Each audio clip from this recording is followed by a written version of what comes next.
As you can see, my legs are bionic.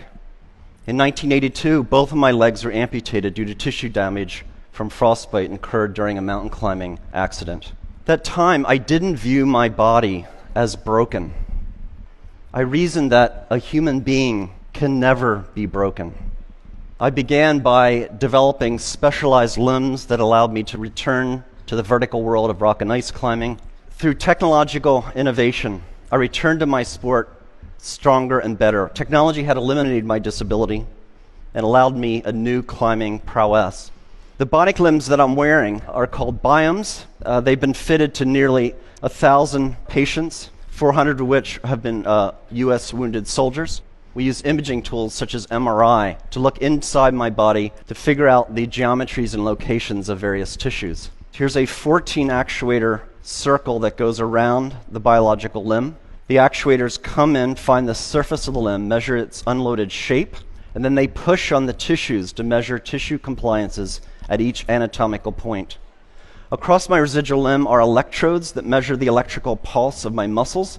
That's communicated to the bionic limb. So when I think about moving my phantom limb, the robot tracks those movement desires. This video shows Lisa Millette shortly after being fitted with 2 bionic limbs. Indeed, Bionics is making a profound difference in people's lives. Oh my God. Oh my God, I can't believe it. It's just like I've got a real leg. Now don't start running. Now turn around and do the same thing walking up. Walk up, get on your heel to toe like you would normally just walk on level ground. Try to walk right up the hill.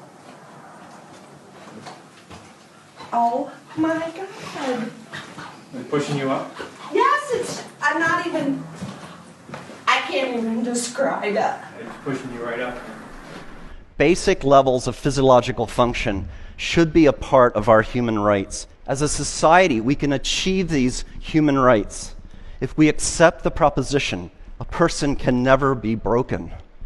Our built environment, our technologies are broken and disabled.